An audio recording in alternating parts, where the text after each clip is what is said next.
This happened when I was growing up, around 2004 or 2005, when I was about 13 years old. The incident took place in a rural area far from a little town called Eval, Texas. Back then, Eval was a tiny speck on the map, nothing worth seeing, just one of those places that wasn't really on the way to anywhere important. My dad, Marcus, knew a guy named Travis who owned a hunting lease, about 1,000 acres, I think, just outside that area. Travis had been griping about a ton of feral hogs tearing up his land since it was pig breeding season down south. So, Marcus figured he'd surprise me that summer by taking me out to hunt them for a week. It'd not only help him build some connections for work, but also give us some quality father-son time. I still remember the drive from Dallas down there. It was torture. I was stuck in Marcus's hardtop Jeep Wrangler for about 7 hours.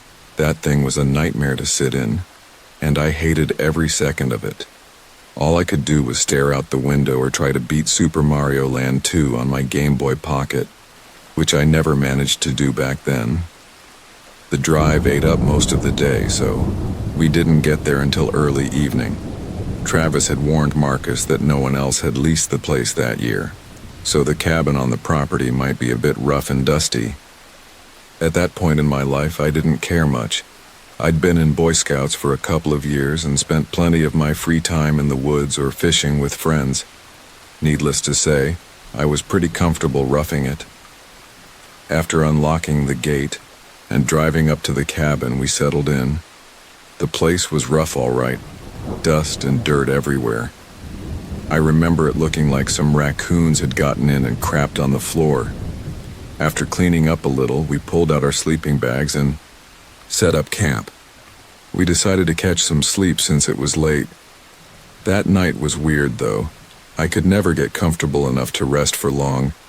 I couldn't quite put my finger on why, but I had this nagging feeling of being watched. Eventually, I drifted off for maybe an hour, I'd guess. When we woke up, it was early, around 7 a.m. We decided to spread out across the land to look for tracks or signs of feral hogs and find a good spot to set up a blind. It was summer, and the afternoons got brutally hot, so morning was the best time to be out moving around. After hiking for about an hour, we reached a thickly wooded area and got lucky. There were some clear signs of hogs, the ground all torn up where they'd been rooting around. We followed the tracks into the trees. I was scanning for more signs when Marcus stopped me with his arm. I looked up and saw someone standing about 50 yards away. Parts of their body were hidden by the trees. This was private land, so they definitely weren't supposed to be there.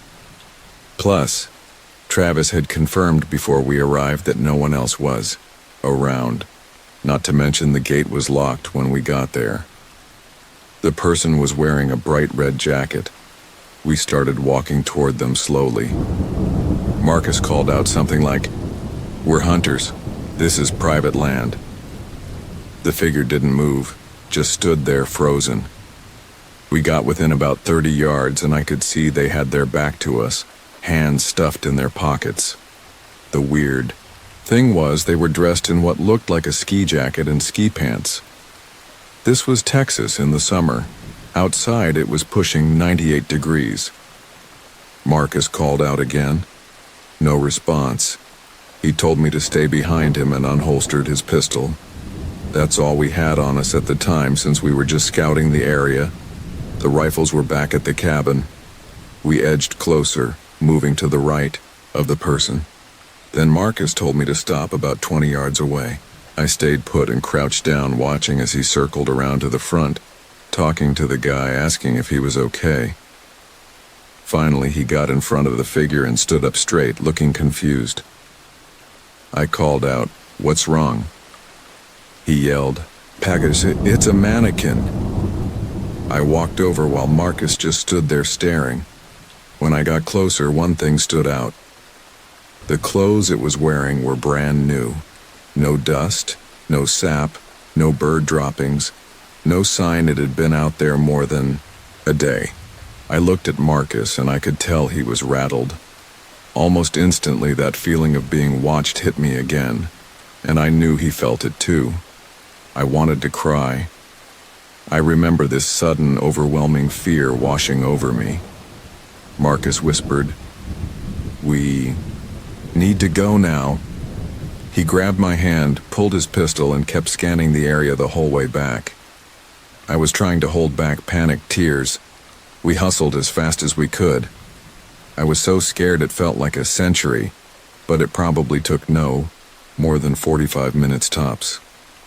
When we got back, we packed up and peeled out of there. We drove home that day and didn't talk much on the way. I remember right after we left, Marcus called Travis, his buddy who owned the land. Travis was totally confused. He said he'd check it out the next week. When he did, he told Marcus he'd never had issues with trespassers since the property was fenced high. Marcus isn't usually the paranoid type, but I was young, and the odds of someone being out there we didn't know about were slim. He decided to play it safe and get us out. After we got home, we talked, and it turned out he hadn't slept well that night either. He'd felt the same unease, but didn't want to wake me since he thought I was asleep. A week later, Travis called Marcus back. He'd combed the whole property and never found a trace of anyone. No mannequin, nothing. That story still makes my hair stand on end. I don't know what it was, but the paranoid kid in me thinks it was some kind of trap or something. It's not the creepiest thing that's ever happened to me in the woods, but it's definitely in the top 3. Whoever or whatever was out there, I'm glad we never met.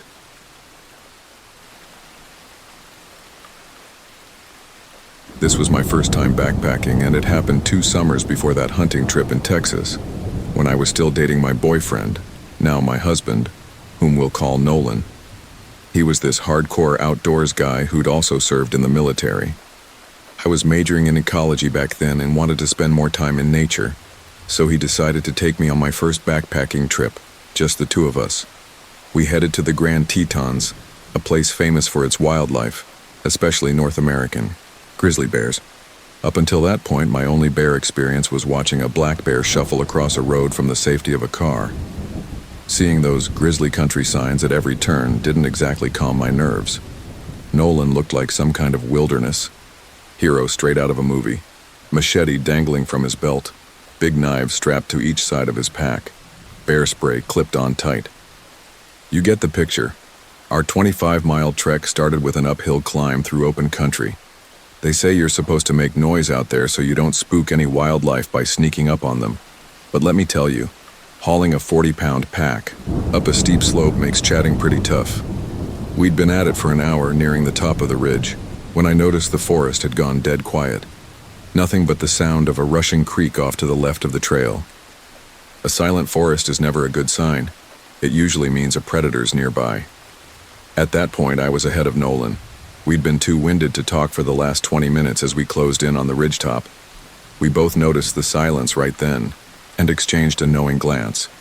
I crested the hill and froze. Sitting less than 10 feet away, smack in the middle of the trail, was a grizzly bear. Nolan hadn't seen it yet. He was still behind me.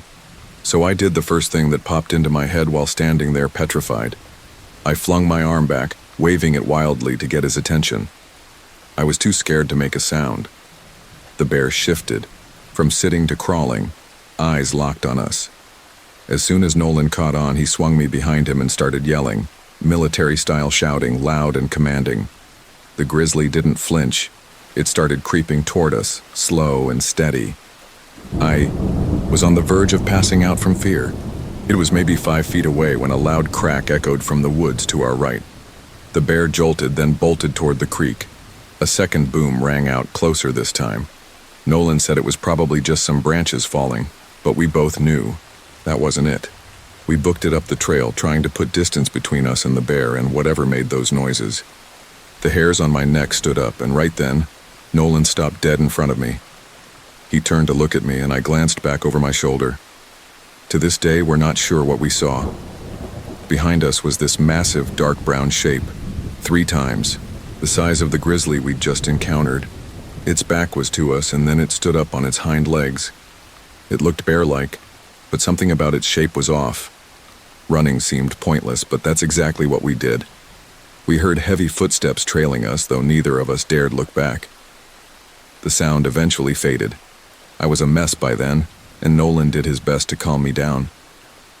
"Babe, this is crazy rare," he said. "Bears usually steer clear of people. We'll be fine. I promise it won't happen again." That was enough to convince me to keep going, though not even an hour later we hit a clearing and stopped for a breather and a snack.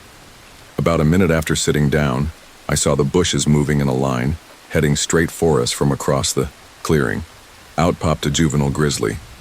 It looked as freaked out as I felt, but it kept coming our way. Nolan, being the wild man he is, charged at it, yelling and blasting bear spray. It worked. The bear took off. All I could think was how unlucky we were, but that wasn't even close to the worst of it.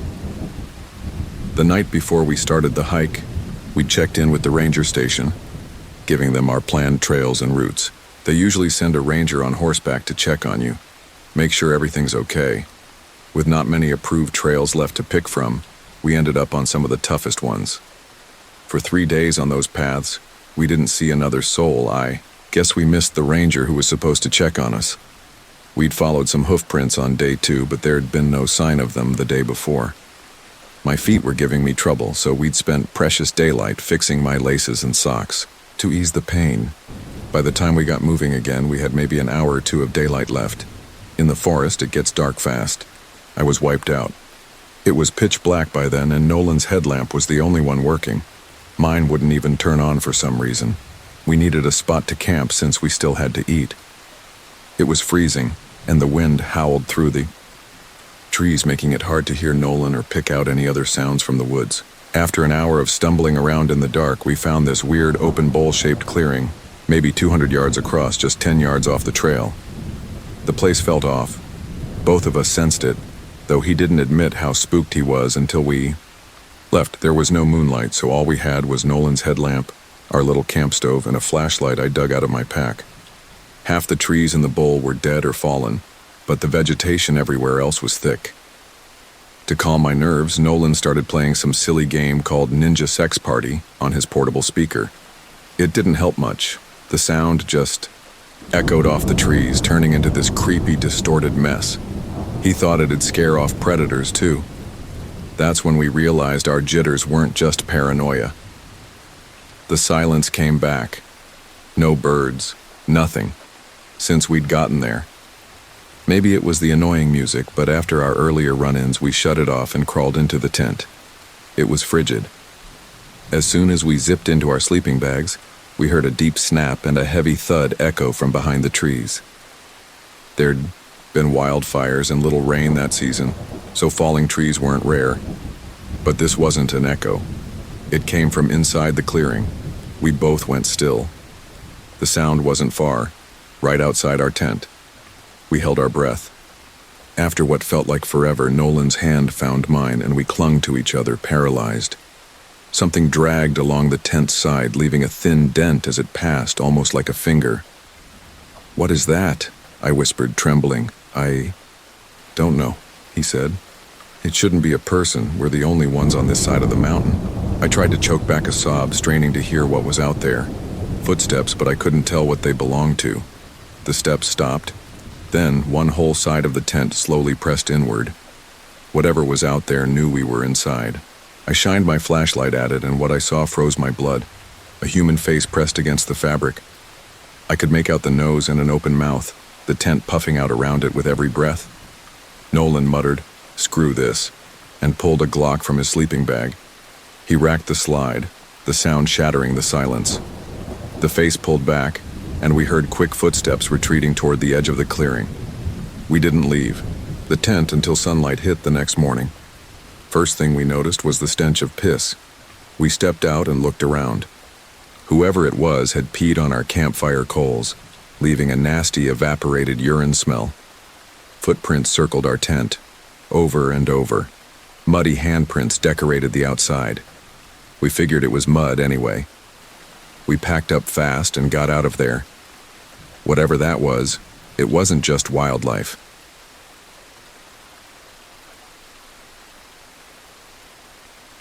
Chopping firewood in the backcountry of central Idaho is a necessity in many rural parts of the American West. If you want a warm house through the winter, it's just part of life. Our place in the mountains of central Idaho was no different. It was normal for my dad, Victor, to pick me and my brothers up after school and head up the mountain to spend an afternoon gathering wood. Victor would fell dead trees and saw them into logs. My brothers, Miles and Owen, and I were tasked with rolling the logs to the truck and stacking them up. We'd keep this assembly line routine going until the truck was loaded, usually finishing just before dark. Hot, sweaty, and wiped out, we'd pile into the truck's cab and wind our way back down the mountain to home. The next day, we'd unload, split the wood, and stack it into neat rows. We'd repeat the process until we had enough fuel for the winter, for our house, our grandma's cabin, and any extra for elderly neighbors. That afternoon, though, we decided to try a different logging road on the other side of the valley. It wasn't our usual spot, and there wasn't really a reason for the switch. Victor just said he felt like a change of scenery. The road hadn't been maintained in a while. Big rocks and fallen branches littered the path. Miles and Owen had to scout ahead, shoving stones and sticks aside while Victor eased the truck up the twisting turns inch by inch. It was a grueling climb. As we worked our way higher and deeper into the forest, a strange feeling started creeping in. I couldn't tell if it was exhaustion from the trek or something else. There was this electric hum in the air, like the whole mountain was buzzing at a frequency just below what I could sense.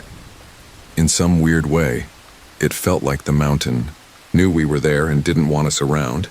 I wanted to say something to my brothers, but before I could, Owen piped up, "Does anyone else feel like we're not welcome here?"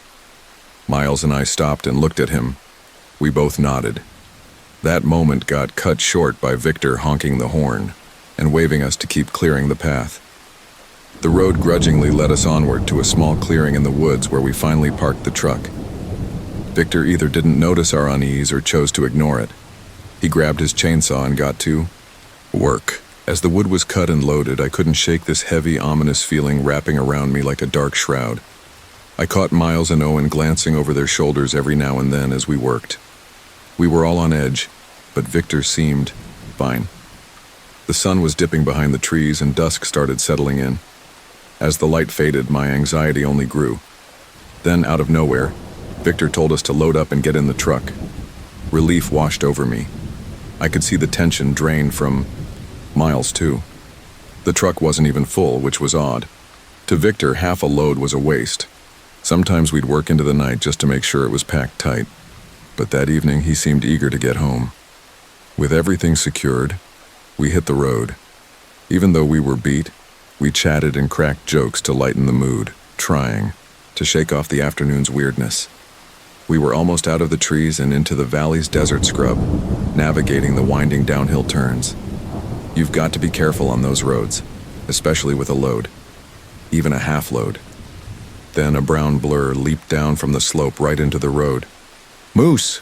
was the only word Victor got out as he slammed the brakes. With the wood in the back and the downhill momentum, there was no dodging it. The truck screeched to a halt. The four of us stared through the windshield, dead silent. Lit up by the yellow glow of the headlights was a deer carcass, mangled and still. Grumbling and cursing the deer's existence, Victor got out to check it out. He told us to follow, but Miles stayed in the truck. I trailed close behind Victor. The truck was fine. We hadn't been going fast when we hit it. Just some fur and blood smeared on the grill guard. Hitting a deer wasn't exactly rare. The mountains were crawling with them. What was strange was how fast this one went down, at a speed where a deer might still stumble off to die in the woods after that last adrenaline burst. This one dropped like a rag doll. As we got closer to the body, a god-awful stench hit us. Deer don't smell great alive, but this was next level, a rotting, putrid stink that churned my stomach. My nose burned as we stepped nearer. The deer was a real horror show. Its eyes were gone, just empty sockets staring back. The tongue was swollen, black as coal, lolling out like it couldn't be contained. The lower belly was ripped open, guts and nasty muck spilling onto the ground. In the dim headlights, it almost looked like the deer's fur was moving, wriggling. I squatted down for a closer look and my heart stopped. The thing was crawling with maggots, inside and out. It was dead. Really, truly dead. Our truck didn't kill it. It had been gone for days, maybe weeks. I stumbled back, that electric dread screaming through me again. Victor's always been the calm, quiet type, but right then, even in the faint glow of the headlights, I could see raw horror on his face. His eyes weren't on the deer, though. They were fixed down the mountain. His voice, poorly hiding panic, told me firmly, "Get back in the truck now." I didn't argue. As I grabbed the door handle, a loud crash tore through the trees, snapping branches and something charging up the slope toward us. I slammed the door shut just as Victor reached the driver's side. Before it even clicked closed, he floored it. The truck lurched forward, crunching over the deer's remains and barreling down the hill. Miles and I yelled, but it was hard to tell if the screams followed us. The truck burst out of the trees into the sagebrush desert. Once we were clear of the forest, everything went quiet, just the rumble of the engine and the wind whistling through a cracked window. We pulled into our driveway and stopped. Nobody moved to get out. Then we all started talking at once, questions flying. What were those screams? How does a dead deer jump in front of a truck? No way we killed it. Victor just shook his head and hushed us. That deer was dead when we hit it, he said. It didn't jump, it was thrown at us. We stared at him as he pieced it together. All day on that mountain, he'd felt off but didn't want to worry us, so he kept it to himself. He described it like walking into a stranger's living room while they slept upstairs. That feeling never left him. Then at dusk, he'd caught shadows in the corner of his eye, not far off in the woods, shapes moving tree to tree. He couldn't focus on them long enough to see clearly before they slipped behind cover. His gut sank. Trying to stay cool, he'd rushed us to the truck to leave. After hitting the deer and seeing what it was, he realized something had chucked that carcass to make us stop. Before the scream started, he'd heard movement in the dark on the other side of the road. It was a trap. Running back to the truck might have sparked an ambush or a chase, so we'd walked instead. Once we were in, Victor gunned it down the hill with no intention of stopping for anything or anyone. That electric feeling didn't fade until we hit the county highway. Miles, Owen, and I didn't see anything as we drove off, but those screams from the woods will never leave my head. We didn't gather wood for the rest of that season. For the first time ever, Victor just bought what we needed. Even though we started collecting again the next year, we never went back to that mountain. The Forest Service shut down that road, for good, reclaiming it. The only way back into those woods now is a hike I'll never take. Whatever was up there, whatever threw that deer, whatever chased us out, it didn't want us there. It wanted us gone, or worse, it wanted us dead. Over the past 10 years, I'd been busting my ass, clawing my way through a life that never seemed to cut me a break. Only to walk in one day and find my girlfriend tangled up with some jerk who made me think, damn, I haven't even paid off my student loans yet, and this is what I get? It hit me like a punch to the gut. Life was starting to feel like some cruel, badly written sitcom, and I was the punchline. That night, I drowned my sorrows in way too much cheap whiskey and in a sloppy, half-conscious haze. I blasted out about 40 resumes paired with cover letters so atrocious they'd probably make a hiring manager cry. I don't even remember hitting send half the time. Eventually, I crashed, sprawled out on the couch like a dead man. When I dragged myself awake the next morning, my head pounding and my mouth tasting like regret, I decided I had to do something productive. No job offers were rolling in yet, so I figured I'd try to scrape together a few bucks from home while I waited for the phone to ring with an interview. That's when it hit me. Those online surveys. You know the ones, promising $5 Subway gift cards or some measly payout if you answer enough mind-numbing questions. It wasn't glamorous, but it was better than staring at the wall or sinking into another round of video games all day. I mean, I didn't exactly have a treasure trove of marketable skills that could bring in instant cash, and at least this way I wouldn't have to fork over money for a sandwich later. So, I cracked open my beat-up laptop, pulled up a survey site and got to work. For about an hour, I slogged through the usual nonsense, rating toothpaste brands, picking my favorite fast food joint, that kind of garbage. It was boring as hell, but tolerable. I figured I'd keep at it for a while, see how much I could rack up.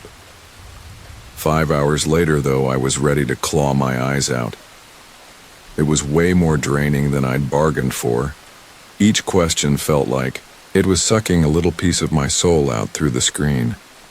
By the end of that marathon, I'd scraped together about $45 in cash and gift cards, $9 an hour.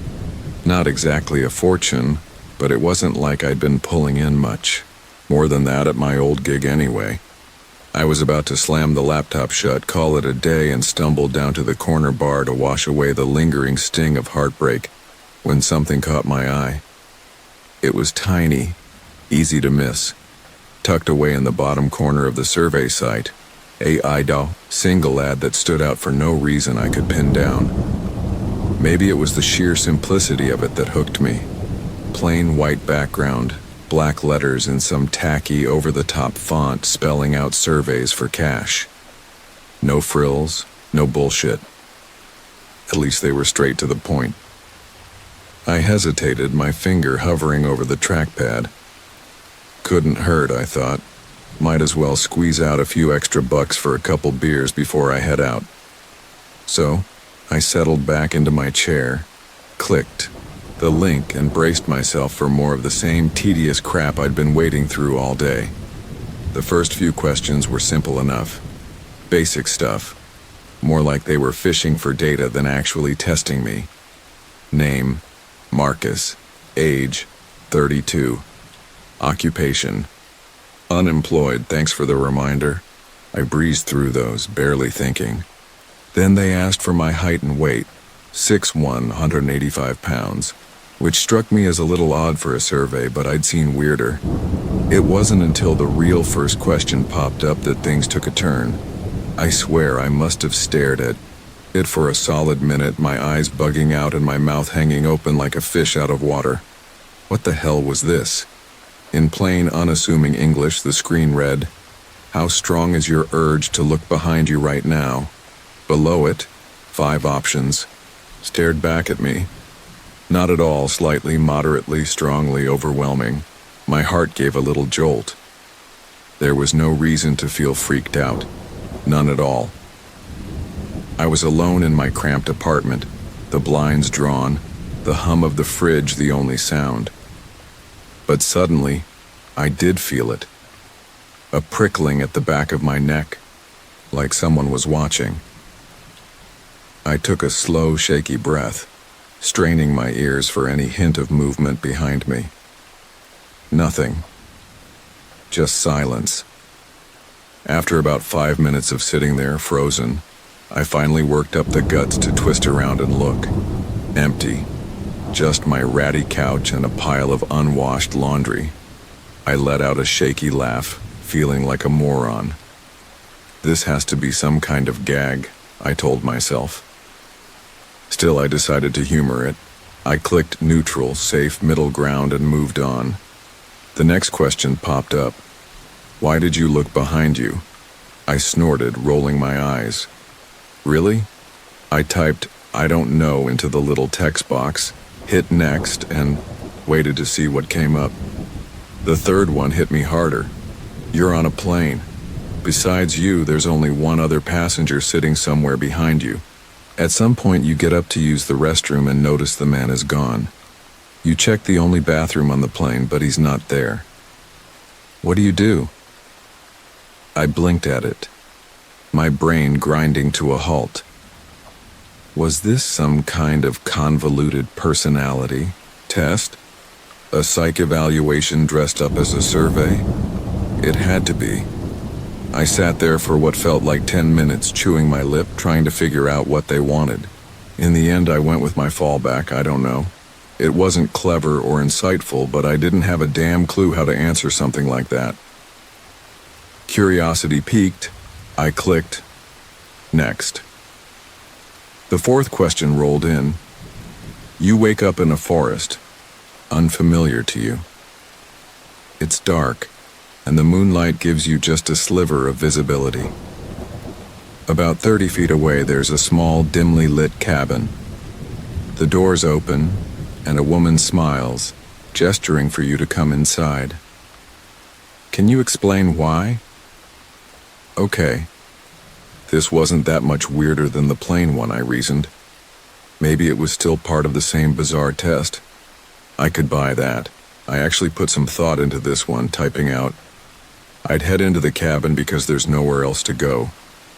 It's dark, I'm lost, and it's the only option. Felt logical enough. I clicked next again, expecting more of the same. Big mistake. From there, the questions started digging into something deeper, stirring up the unease I couldn't shake. They weren't bloody or gruesome. No jump scares or cheap horror tricks. Just off. Weird in a way that crawled under your skin and stayed there. Imagine you wake up one night and find an elevator in your house. Every midnight it opens for 5 minutes, revealing an exact copy of yourself, growing more injured over time. Would you keep living like this?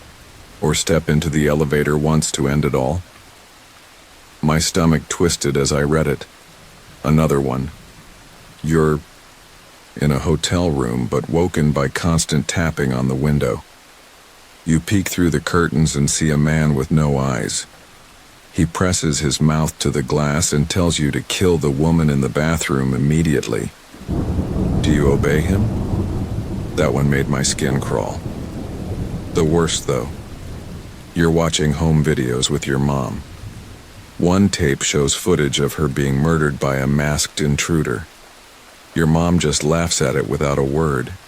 In your opinion, is this cause for concern? I hated that one most of all. It felt too personal, too real.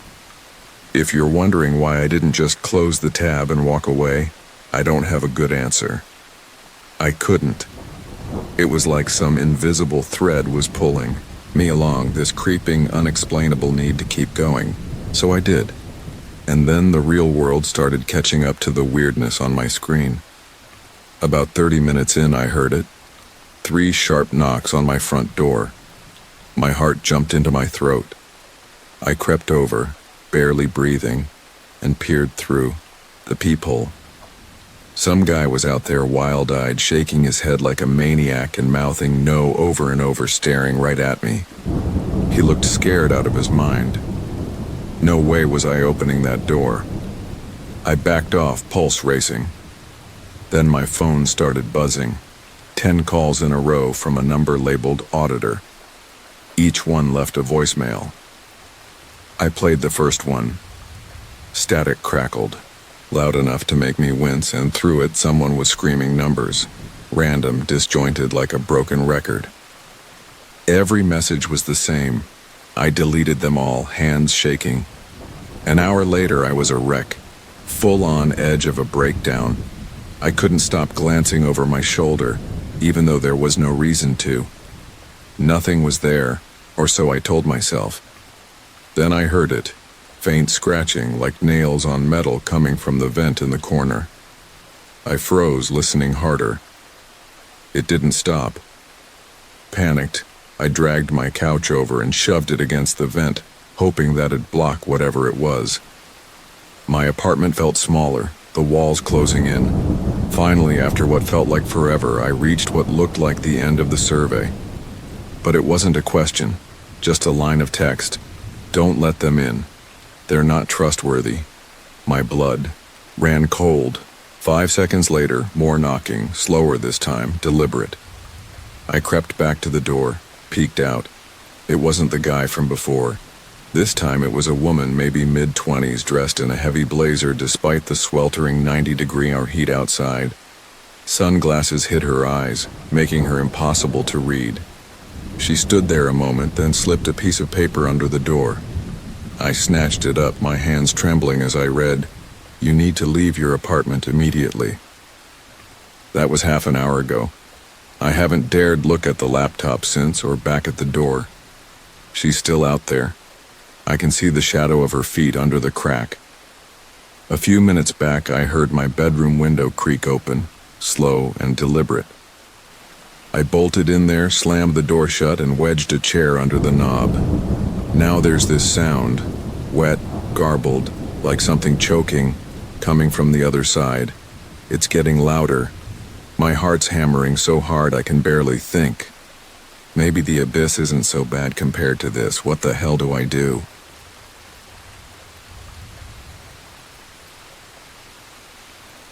I'd been out of work for a while, still reeling from finding my girlfriend cheating on me with someone who made me feel like my unpaid student loans were laughing in my face.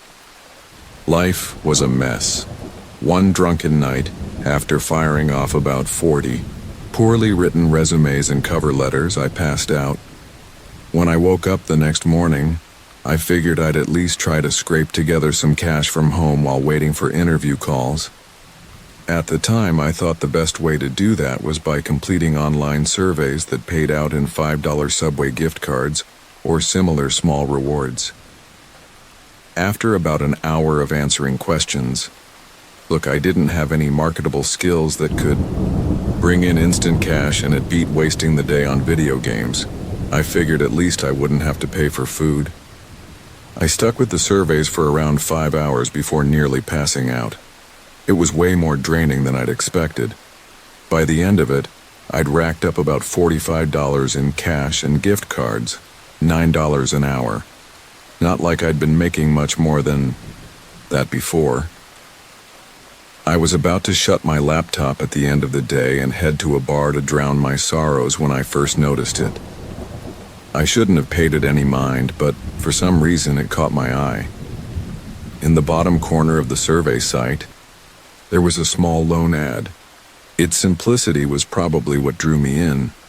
Plain black text in a cheesy font that read "Surveys for Cash" stacked over a stark white background. At least they were upfront about it. Couldn't hurt, I thought.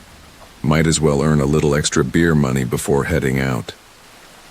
I sat back down, clicked the link, and braced myself for more tedious questions. The first few were straightforward enough. I guess they weren't really questions, more like data collection. My name, age, occupation. I thought it was odd they asked for my height and weight too, but it wasn't unheard of. The real first question, though, was something else entirely. I must have stared at it wide-eyed and jaw-dropped for God knows how long. What the hell was going on? In plain English, here's what popped up on my screen. How strong is your urge to look behind you right now? Below it were 5 options, ranging from not at all to overwhelming. There was no logical reason to feel scared at that moment, but I did. I took a deep breath, straining to hear any faint sound behind me. Nothing. After about 5 minutes, I mustered the courage to look. Nothing there. I let out a sigh of relief and laughed at myself. This had to be some kind of prank. Still, I decided to humor it, answered neutral, and clicked next. Here's what the second question said. Why did you look behind you? I smirked before typing, "I don't know," into the answer box and clicking again. The third question came up. You're on a plane. Besides you, there's only one other passenger seated somewhere behind you. At some point, you get up to use the bathroom and notice the man has vanished. You check the only bathroom on the plane, but he's not there. What do you do? I must have stared at it dumbly for nearly 10 minutes. Was this some weird personality test? It had to be, right? I put the same answer as before. I don't know. I wasn't sure how I was supposed to respond. I clicked next, now more curious than anything. The fourth question went like this. You wake up in a forest unfamiliar to you. It's dark, and the moonlight gives you just a faint glimpse around. About 30 feet away, there's a small, dim cabin. The door is open and a woman smiles, gesturing for you to come in. Can you explain why? This one wasn't necessarily weirder than the last, so I figured it was still some bizarre personality test. Fair enough. I actually tried answering this one, going with, I'd head into the cabin because there's nowhere else to go. I clicked next again. Maybe I shouldn't have. The questions started waking something up in me. They weren't gory or obvious. No, nothing like that. They were just stranger, more unsettling, more psychologically twisting. If you're wondering why I kept going, I can't give you a straight answer. I just felt like I had to. It was this creepy, esoteric pull I couldn't shake, so I kept at it. Some of the standouts included: imagine you wake up one night and find an elevator in your house. Every midnight it opens for 5 minutes, revealing an exact copy of yourself, growing more injured over time. Do you keep living like this, or do you step into the elevator once and end it all? Another: you're in a hotel room but woken by constant knocking on the window. You peek through the curtains and see a man with no eyes. He presses his mouth to the glass and tells you to kill the woman in the bathroom immediately. Do you obey him? Here's one I hated most. You're watching home videos with your mom. One tape shows footage of her being murdered by a masked intruder. Your mom just laughs at it without a word. In your opinion, is this cause for concern? Beyond the mental chaos, some pretty disturbing stuff started happening in real life too. After about 30 minutes, I heard knocking at my door. I peeked through the peephole and saw a guy standing there, shaking his head frantically and mouthing "no" while staring right into my eyes. He looked terrified. Obviously, I didn't open the door. I got about 10 calls from someone labeled auditor on my caller ID. They left voicemails each time, but every message was just a recording of someone shouting numbers through heavy static. Screaming, really, now that I think about it. After an hour of this, I was on the verge of a breakdown. I was terrified to look behind me, even though nothing suggested anything was there. At one point, I heard faint scratching from my vent, so I dragged my couch over to block it. Finally, I reached what seemed like the end of the survey. But it wasn't a question, just a statement. Don't let them in. They're not trustworthy. Almost like a cue, I heard more knocking at my door 5 seconds after reading it. Moving slow and quiet, I crept over and peeked again. It was a different person this time. A woman, maybe mid-20s. She wore a thick blazer despite the 90-degree heat outside, plus sunglasses, so I couldn't tell where she was really looking. Eventually, she pulled a piece of paper from her pocket and slid it under my door. I looked down and read it. You must leave your apartment immediately. It's been half an hour since then. I can't bring myself to look at the computer screen or the woman outside. She's still there. I can see the shadow of her feet under the door. A few minutes ago, I heard my bedroom window creak open, but I've since barricaded the door with a chair. I can hear some distorted sludge oozing from behind it now. Maybe rock bottom isn't so bad after all. What do I do here? That was when I decided to take a late-night drive to clear my head. What happened would haunt me for the rest of my life. Oh, before I forget, hey, I was wondering if you could help me with something. The cashier, a pimply kid who looked late teens or early 20s, glanced up after stuffing a bag of chips, 2 cans of soda, and a pack of Lucky Strikes into a plastic bag. For a moment, he just stood there, frozen mid-motion. Then he finally spoke. Yeah, hey man. I let out a small sigh of relief. I'd half worried I'd be told to take a hike, to put it politely. Feeling a bit lighter, I reached into my back pocket to check what I had. See, I think I'm kinda lost here, I said.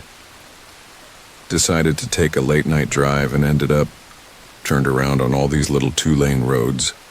I unfolded a map and laid it on the counter so we could both see it. So I'm hoping you can point out roughly where we are and, more importantly, how to get back to the main highway.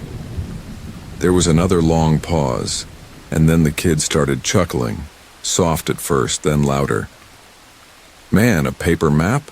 He managed between wheezes. For real? You think it's 1993 or something? I just sighed, exasperated. I'd had a bad feeling I'd get this kind of reaction from someone his age, and it looked like I'd been proven right. Couldn't say I didn't see it coming.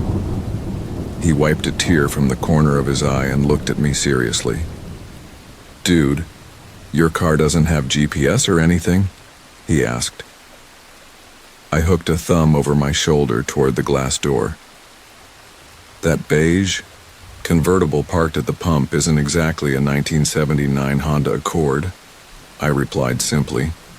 He glanced past me out the door. I could tell he wanted to toss out another quip, maybe about how I should get a newer car, but thankfully, he kept quiet. He leaned over the map, still snickering to himself, and started studying it. A moment later, he snapped his fingers. "Huh! I still remember," he said proudly, then pressed his finger near the middle of the map and looked up at me. "We're right here, about 6 or 7 miles from Tanner." I leaned over the counter to see as he pulled his finger away. "Here," he nodded, and I pulled a pen from my pocket, circling the spot as a reminder for when I left. I studied the map closer. "Okay, looks like I can cut through a few more roads to get back to Interstate 5, right?" The kid nodded again, clearly growing bored of the odd exchange. A slight irritation crept onto his face. "Sure," he said simply, then slid my bagged items over the map. "That'll be $14.50 for this and $28.50 for the gas." I dug into my pocket, pulled out my wallet, handed him $32 and watched as the register dinged open. He dropped the cash in, pulled out my change, and handed it over. I tucked it and my wallet back into my pocket, grabbed the bag and folded the map. "Thanks for the help," I said as I turned and headed out. "No problem," I heard him mutter behind me as I reached the front door and pushed it open. A small bell dangling from the inside handle jingled as I stepped outside, letting the door swing shut behind me. The hum of the refrigerators under the fluorescent lights gave way to the sounds of a summer night forest, crickets and cicadas chirping loudly in the grass around the store, nearly drowning out the buzz of the pump lights. An owl's hoot echoed through the trees, followed by the loud bellow of what had to be an elk. I breathed in the fresh air before heading down the steps to my car. Opening the door, I glanced around one last time before sliding into the driver's seat. "Did you figure out where we are?" A voice came from the passenger seat. In an instant, a wave of confusion and panic hit me, and I whipped around in my seat, only to be replaced by a flood of embarrassment. It hit me even harder when my buddy started laughing loud. "Man, you were in there so long you forgot I was out here waiting for you." Not wanting to admit I'd just done that, I shook my head. "Nah, man, just dealing with that kid in there was a massive headache." He nodded sympathetically. Nico was one of my closest friends since we'd met. We clicked right away and had been tight ever since. One thing we both loved was taking late-night drives to nowhere, just cruising around with no destination, listening to the radio, and sometimes sharing a joint one of us picked up. This was the first time we'd ever gotten lost, though. I reached into the bag, pulled out a bottle of Dr. Pepper, and handed it to him. "Here," I said simply, then tossed the rest of the stuff into the back seat. I fished the keys from my pocket, slid them into the ignition, and turned. The car horn blared briefly as the dash lights flickered on. A second later, the inline, 4-cylinder engine purred to life with its usual soft rumble. I opened the pack of Lucky Strikes, pulled one out, and stuck it in the corner of my mouth before reaching for the car's lighter. As it clicked, I glanced back at the store and froze. A shiver ran down my spine when I saw the kid standing at the door, staring out at us. "What the hell's his deal?" Nico caught my gaze and turned to look too. "Man, what's that guy's problem?" I shook my head as the lighter popped out, ready to use. I pressed the glowing red coil to the cigarette tip until it caught, then slotted it back in. I pulled it from my lips, exhaled a plume of smoke, and answered, feeling a bit uneasy. I don't know, but honestly, it's kinda creepy. I shot one last glance at the kid. He hadn't blinked once, just stared with this unsettling intensity. Let's get out of here, Nico said, echoing the thoughts racing through my mind. I shifted into first, eased off the clutch, and the car rolled forward. Out of the corner of my eye, I saw Nico flip the kid the bird as we pulled out from under the pump lights into the dark. I turned the car left and started heading the way we'd come. Oh, good news. Yeah, I figured out where we are. I pulled the map from my bag and handed it to Nico. I heard him fumble with it for a sec before a small flashlight clicked on, beaming onto the paper. Man, how'd we end up this far east near Tanner? He asked, his voice a little hoarse. Guess we drove longer than usual, I replied, rolling my window down to tap the ash outside. I glanced at the analog clock on the dash, 2:45. I let out a small breath. Mira's probably worried sick about us right now. Especially since we'd started dating 5 years ago, my girlfriend always got anxious about my late-night driving. Habit when I couldn't sleep. She was terrified I'd crash into another car, wrap my Honda around a tree, or hit an animal. Most nights I'd get home and find her waiting up, worry etched into her gorgeous emerald eyes. I bit my lip lightly. Hey, you think I should text Mira and let her know we're okay? I asked Nico. I heard him snort. Honestly, man, nah.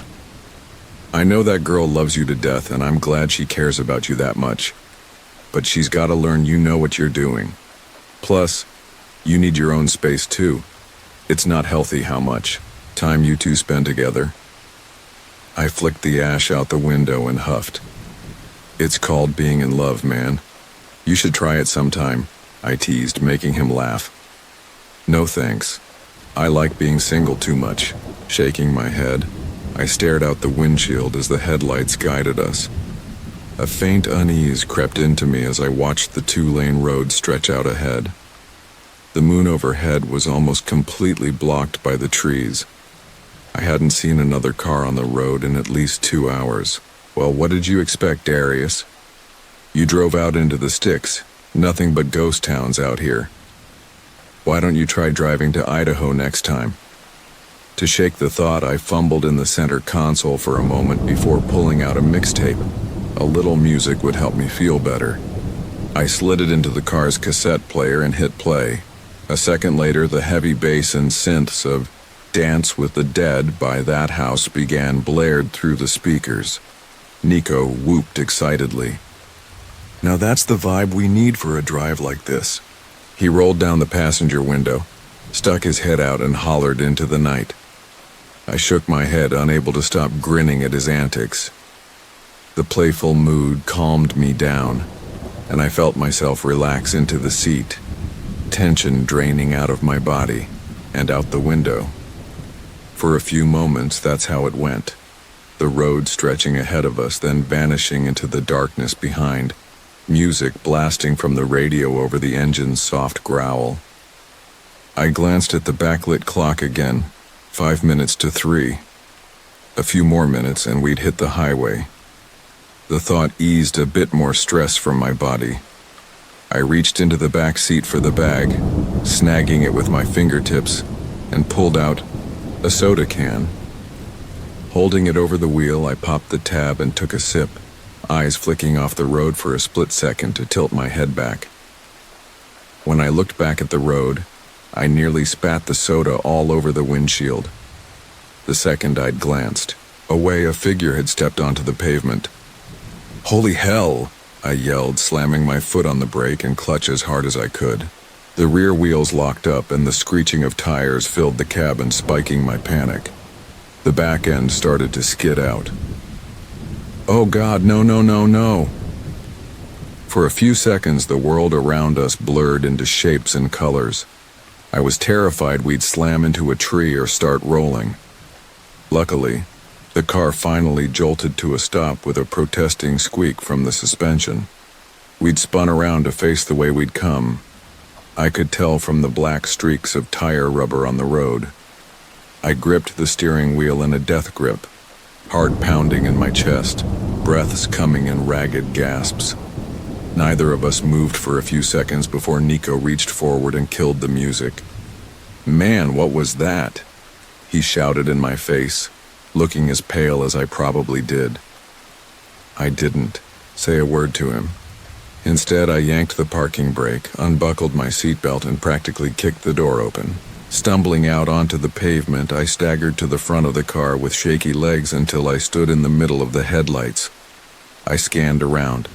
First the road ahead, then the woods on either side. Nothing. I turned and looked back past the car's roof.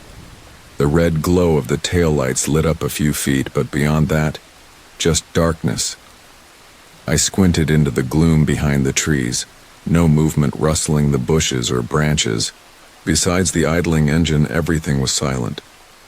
I shook my head. Did I just imagine it? I shook it again. No. I knew I hadn't hallucinated it. There'd been someone there. The sound of the car door opening snapped me around as Nico stepped out, leaving his door ajar. He marched straight over to me. "You've got about 20 seconds to explain what the hell just happened before I lose it, man," he said. I tried to find my voice for a second, then answered. "Dude, I'm not crazy. Someone stepped out of the woods onto the road. It looked like a girl, and I thought I was gonna hit her." I realized I'd been holding my breath and let it out, trying my best to calm down. Nico stared at me, confused. "You serious, man?" I nodded. He pulled the flashlight he'd used for the map from his pocket, flicked it on, and swept it first across the trees on one side of the road, then the other. After a few passes, he turned back to me. "Well, whoever it was, they're not there now." He frowned. "But why would a girl be out here in the middle of nowhere?" he muttered, more to himself than me. I answered anyway. "I don't know, man. Josephine County's wild. Tons of good folks live here, but there's a batch of weirdos too." I heard Nico snort a laugh in response, but something caught my attention. A feeling slammed into me with the weight of a freight truck, like eyes, boring into the back of my skull. I spun around toward the car. Nothing there. But the feeling lingered, and I didn't like it one bit, especially when it hit again, this time from the direction I'd just been facing. It clicked, and a shiver raced down my spine with a flash of dread. "Oh crap," I whispered. Nico turned to me. "What?" Seeing my face, he repeated, "What?" I looked at him, my voice shaky. "We need to get back in the car, now." He didn't argue, thank God, and moved to the open passenger door. I matched his pace as the sensation of being watched grew, like something was closing in fast from the woods. Oh God. I broke into a run, then a full sprint for the last 10 feet, yanking the handle and diving into the driver's seat, slamming the door behind me. I jammed the lockdown, saw Nico do the same, and he turned to me. His face was shadowed, but his voice painted a clear picture of his panic. "Man, what the hell was that?"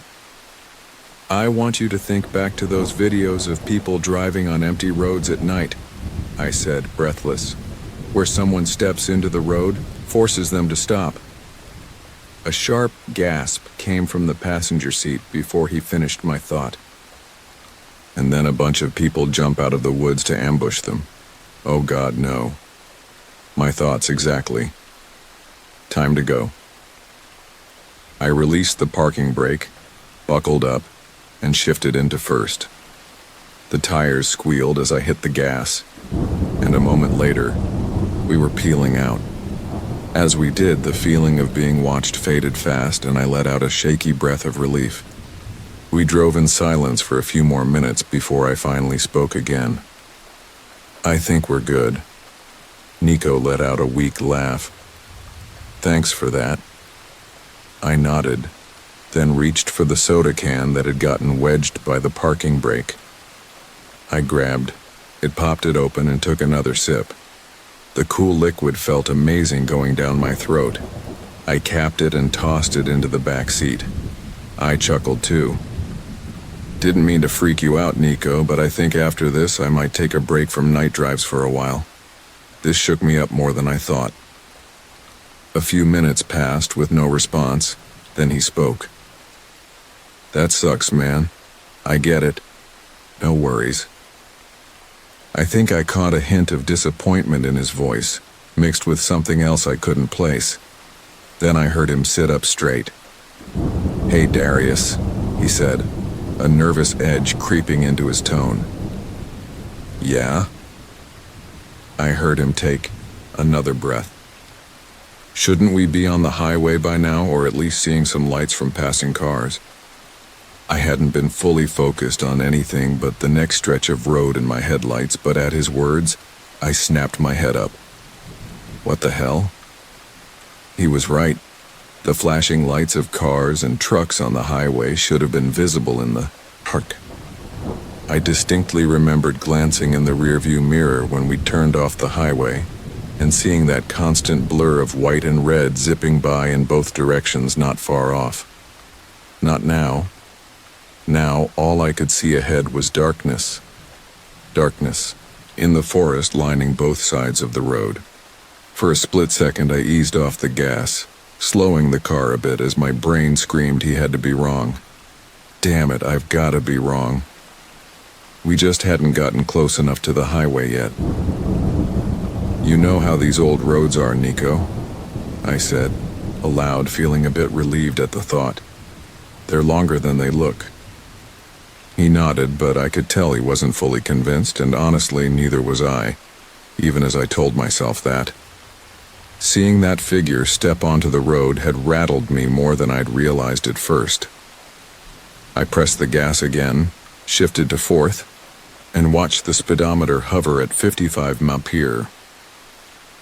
A few more minutes went by, and neither of us saw anything as we drove in silence. Then Nico shouted, "There!" A flash of light flickered briefly ahead, and a surge of hope swelled in me. I leaned over the wheel looking for the highway, only to have it crushed when I saw it was just a lone street lamp standing guard by the roadside. Beneath it was an old weathered sign, pocked with what looked like BB and bullet holes.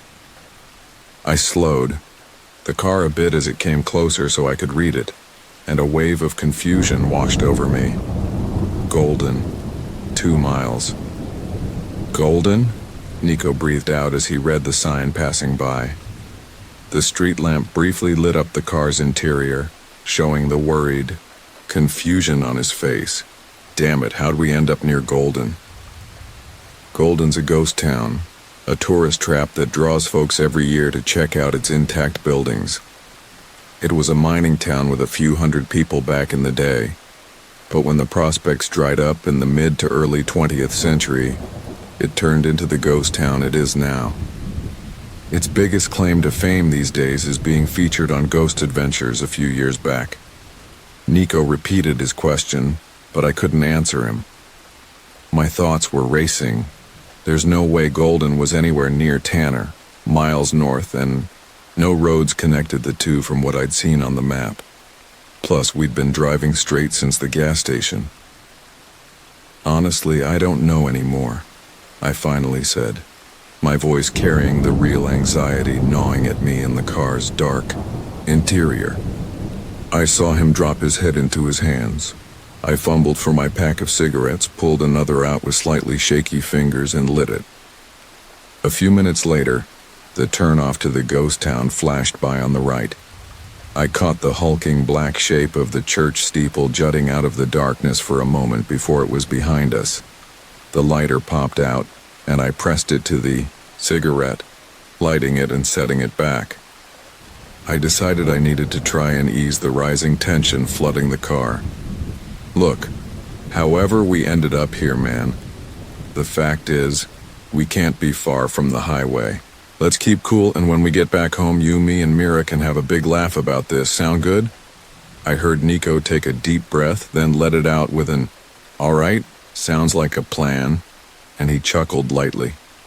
I felt him pat my shoulder. "Thanks, Darius, you're a real good friend. Glad I've got you." I nodded, then realized he might not see it in the dark. "No problem," I said. I glanced at the clock, 3 a.m. Only 5 minutes had passed since I'd last checked, but it felt like 30 years. Just darkness for a few minutes, and then a light appeared in the distance. "Ah, there it is," I called out. I waited to see a ramp sign come up, and felt a chill race down my spine when the golden sign zipped by again. Nico didn't say anything, but I felt him stiffen in the passenger seat, showing he'd seen it too. As the street lamp and sign faded behind us, a feeling started creeping into me. Another shiver ran down my spine as I realized it was the same sensation I'd had when we'd gotten out of the car, like eyes boring into me. My gaze flicked to the shadowy tree lines on either side, but I didn't see anyone there. The turnoff to the ghost town came up again. I heard Nico take a sharp breath. "Darius, pull over, please," he said simply, his voice trembling. Though I didn't want to stop, I did as he asked, pulling off just before the turn. He unbuckled, pushed his door open, and stepped out. I watched him stride to the front of the car and stand there for a minute. He seemed to start shaking a little, and I realized how much this was getting to him. I unbuckled and reached for the handle when I glanced at the clock, and froze. It still read 3 a.m. The hands hadn't budged. A wave of shock surged through me as I tapped it with my finger to see if it was stuck, but it refused to move. "Okay, what's going on here?" I whispered to myself. I dug into my pocket for my phone and lit up the screen. Like the clock, it showed 3 a.m. too.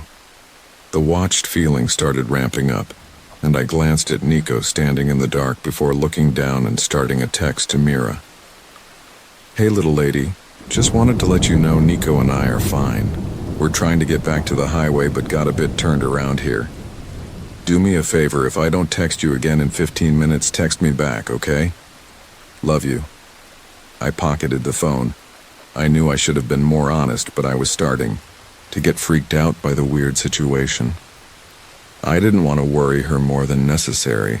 That'd make me start panicking worse.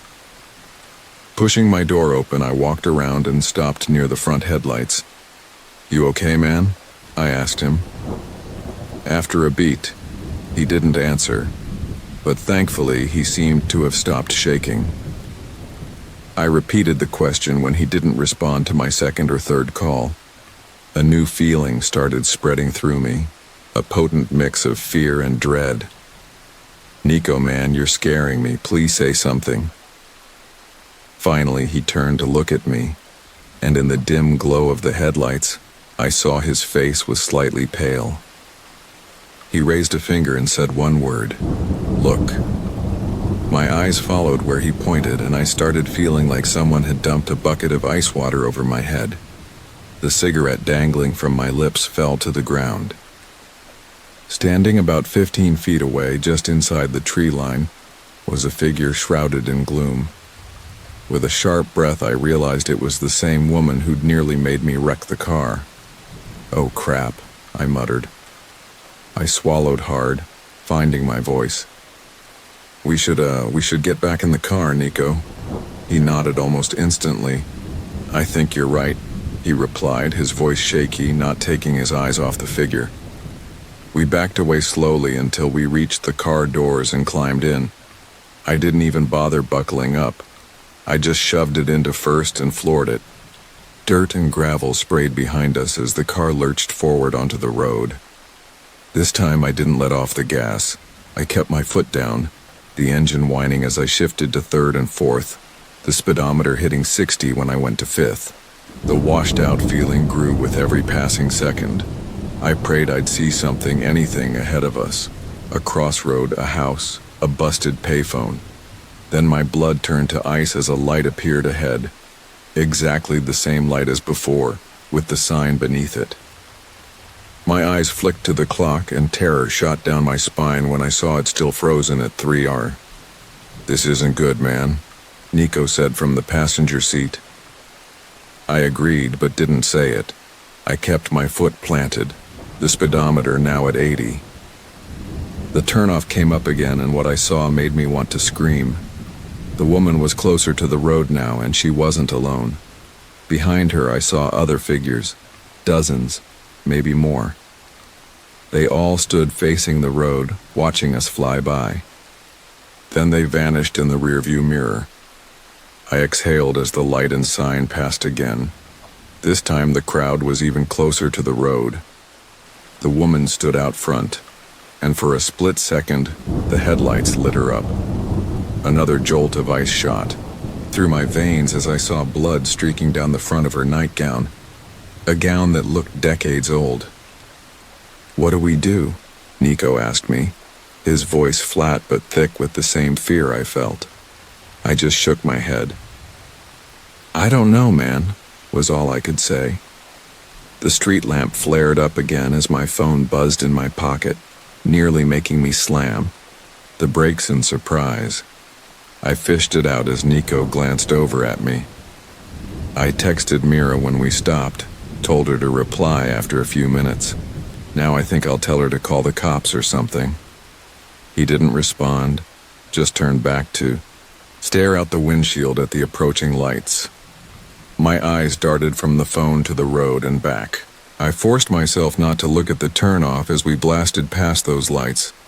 I didn't want to see how close those shadowy figures, whatever they were, had gotten to the road.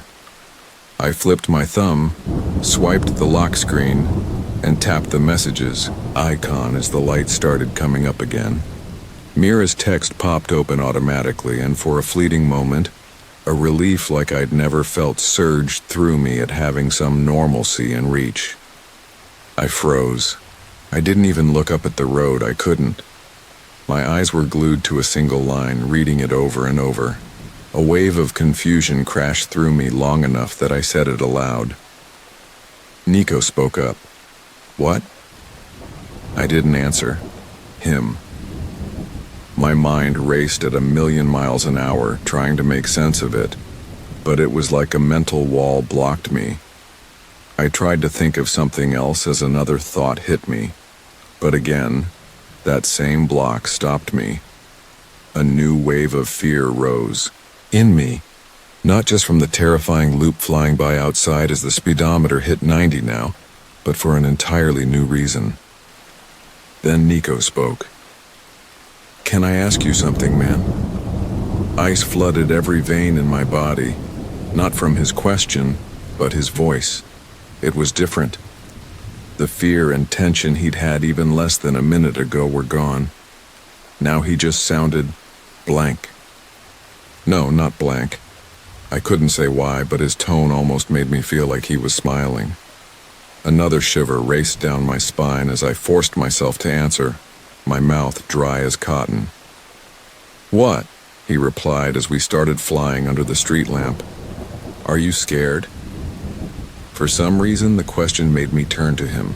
Just as the light flashed through, the car's interior lit up again. My eyes locked with his. The light flicked off, and in that split second, my gaze darted up to see the woman right by the road, fully caught in the headlights. I finally glimpsed her face, and then I screamed. My fingers tore at the door handle as the car veered right. I saw a tree hurtling toward the windshield. I didn't think. I just opened the door and jumped. The ground rushed up to meet me fast. Darkness.